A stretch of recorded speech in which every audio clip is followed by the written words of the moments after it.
Otep, cher Kamit, je vais parler avec vous aujourd'hui du maître spirituel. Alors, comment on devient déjà un maître spirituel dans les règles de l'art? Un maître spirituel, c'est quelqu'un qui, déjà, c'est une vieille âme. Une nouvelle âme ne peut pas devenir un maître spirituel. Un maître spirituel, déjà, c'est une vieille âme, c'est-à-dire c'est une âme qui a déjà eu à pratiquer de la magie, de la spiritualité, et qui réintègre notre réalité, qui revient dans cette incarnation pour apporter un soutien, pour apporter une guidance. Le maître spirituel, en réalité, ce n'est pas que la personne que vous allez voir devant vous. Le maître spirituel, c'est, comme on le dit souvent, c'est la personne derrière le véhicule que vous voyez. Donc, c'est ce moi supérieur qui s'est vraiment rapproché de l'être physique que vous allez voir devant vous. Ce qui fait que le maître spirituel aura cette possibilité d'influencer des vies, de sauver des vies, d'apporter de la connaissance, mais tout en restant dans la maths. C'est pas parce que vous êtes un maître spirituel, vous avez développé certaines facultés, que vous allez vous permettre de aller en contre des lois de la nature. Vous allez vous permettre de défier la nature.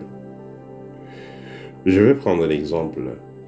Nous avons par exemple des maîtres spirituels, des maîtres, voilà, qui peuvent arrêter la pluie quand ils veulent, qui peuvent influencer les éléments de nature, on peut dire simplement, que ce soit le vent, la pluie, quand ils veulent. Cependant, il faut noter que c'est clair que vous pouvez demander à certains esprits de faire certaines actions, mais ce n'est pas parce que vous avez cette capacité de le faire que vous devez le faire. Parce que chaque fois que vous entrez dans une attitude où vous allez être à l'encontre des décisions naturelles, alors là, vous créez en quelque sorte un déséquilibre dans vos propres énergies. Vous pouvez avoir, par exemple, un proche qui doit transiter. Et vous faites comprendre à ce proche qu'il est dans des difficultés. Vous essayez d'aider la personne comme vous pouvez, mais sans intervenir directement. Mais en fin de compte, la personne ne comprend pas et elle finit par transiter. Vous n'aurez rien fait de mauvais. Parce que l'erreur va venir parce que vous avez dans ces capacités de faire la personne esquiver ce problème grave qui lui arrive tout en agissant. Mais si vous le faites sans que la personne ait donné son accord, vous allez vous retrouver en train de porter certains problèmes. Je vais prendre un autre cas. Vous êtes un maître spirituel, vous avez un laboratoire, vous traitez les gens. Et une personne vient là, étant possédée, avec tellement de problèmes. Dès que la personne vient, vous allumez des encens, vous commencez tout simplement à chasser les mauvais esprits. Ces esprits-là vont partir, cette personne sera libre. Pendant un instant, pendant quelques temps. Et ces mauvais esprits seront vers vous. Et ceux qui ont mis ça au départ peuvent revenir à la charge. Pourquoi? Parce que les problèmes que les gens ont pour but de les faire grandir. Vous êtes allé attaquer, vous allez chercher les problèmes. Vous avez les problèmes, vous allez grandir. La prochaine fois, vous n'allez plus aller attaquer. Vous allez rester tranquille, vous avez eu des problèmes qui sont venus dans votre vie. Parfois, c'est parce qu'il fallait aussi que, voilà, vous activez quelque chose en vous. Vous n'avez pas forcément cherché des problèmes, mais il fallait que vous activiez quelque chose en vous. Les guides vous ont laissé dans cette situation pour que vous vous réveillez. Mais le maître qui est devant vous, au lieu de vous aider donc à vous réveiller, au lieu de comprendre que c'est le temps pour vous pour l'initiation, il se permet de vous enlever ce fardeau sans toutefois vous proposer une voie d'éveil. Voilà encore où ça devient très mauvais. C'est quand vous allez voir certains pasteurs qui finissent très mal. Parce que voilà, quelqu'un est allé faire ces choses, il a eu ses problèmes qui le dérangent, le pasteur vient directement, il ne sait pas comment ça a commencé, il commence à envoyer le feu du Saint-Esprit. Parce que peut-être le pasteur a jeûné et il a, un peu par hasard, il a augmenté sa vibration, il réussit à chasser l'entité négative. Mais tout ça va se retourner sur la personne. Hein. Je donne souvent cet exemple. Si vous êtes quelqu'un qui travaille dans la lumière, supposons que vous êtes dans un vêtement éclatant, tout blanc. Quelqu'un est dans les ténèbres, il a tellement de souffrance, il a un vêtement tout sale, et il vient vers vous, vous le nettoyez, vous allez rester un peu avec de saleté sur vous. Donc l'énergie négative que vous enlevez chez les personnes ne se dissout pas dans la nature comme ça. Ça va rester en partie chez vous. À part si vous faites le transfert. L'énergie va toujours quelque part. Ceux qui ont vu le film de Jésus, les chrétiens, voilà. Je prends cet exemple parce que c'est théorique, c'est un message. Quand le possédé, quand j'étais dans une zone désertique, le possédé est venu avec le caillou qui voulait l'assommer, Jésus, qu'est-ce qu'il a fait? Il a tout simplement inoptisé le possédé et le possédé a déposé le caillou. Ensuite, il a enlevé ces démons-là et il a envoyé sur les cochons. Donc, pour vous dire quoi? L'énergie négative ne se dissout pas. Elle se transforme ou alors elle se transfère. Et vous allez même voir ça dans nos traditions. On a vu des gens, je ne sais pas que c'est matique, mais on a vu des gangas, des maîtres. Quelqu'un est possédé dans les mauvaises énergies. On prend un coq, on met sur la tête, ou on prend un canard, ou on prend même parfois un cochon d'Inde. J'ai vu ça en Amérique latine. On prend un cochon d'Inde,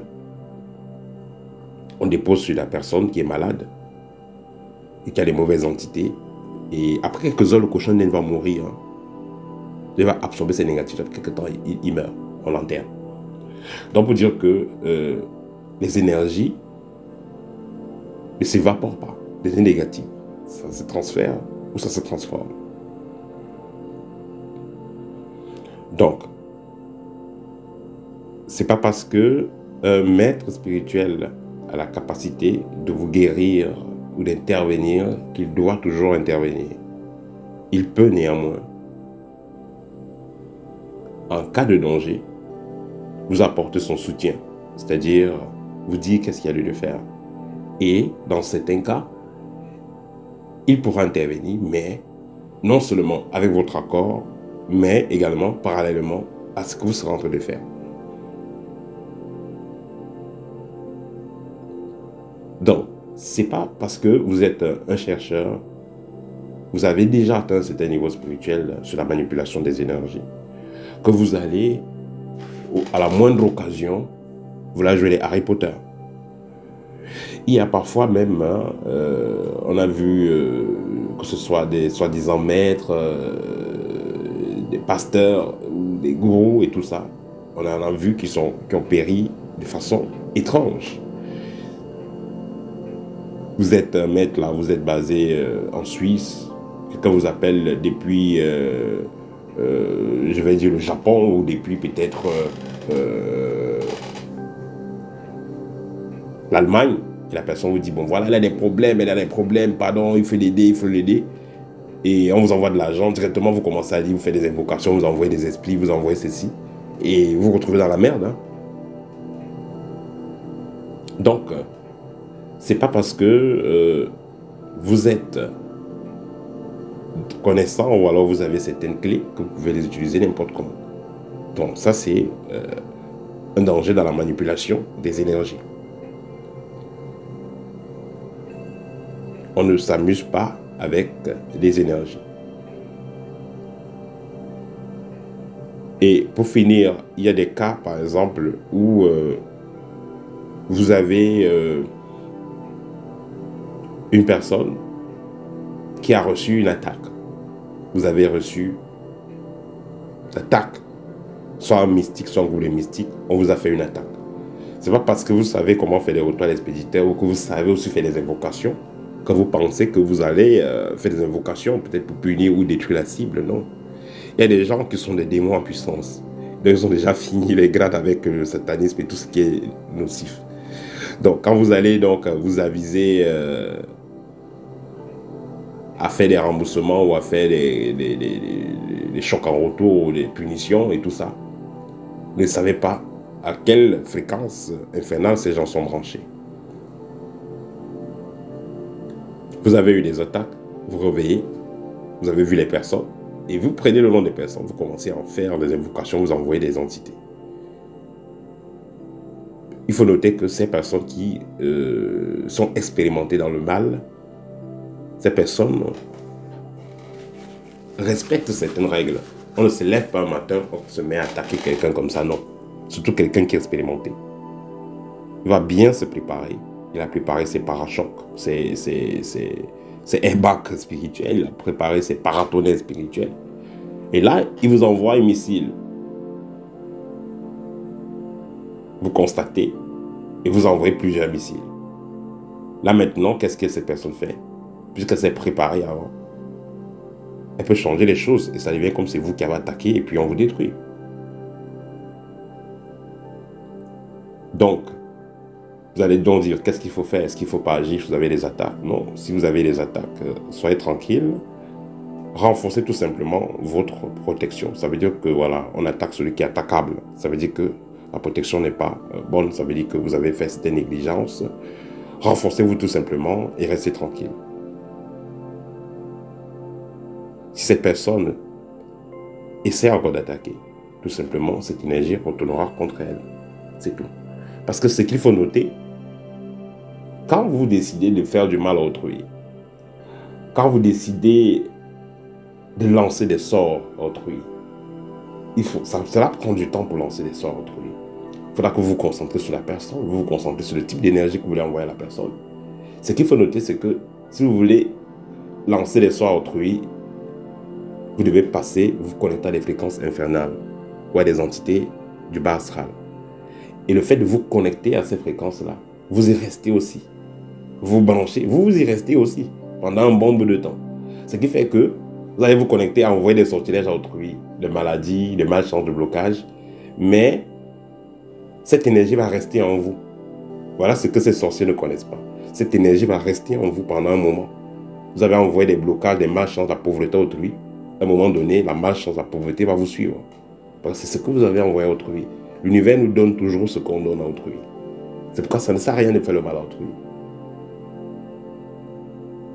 Si vous avez toujours l'intention de faire du bien, d'aider les gens à être heureux, vous allez toujours rencontrer des gens comme ça qui auront l'intention de faire du bien, qui auront l'intention de vous aider à être heureux. Si vous avez toujours l'intention de faire du mal, bloquer les gens malheureux, faire que les gens souffrent, vous allez rester dans ces fréquences. Vous-même, vous allez souffrir. Vous-même, vous serez malheureux. Et voilà. Donc, ce partage que j'ai fait avec vous, ça concernait donc le maître spirituel et la manipulation des énergies.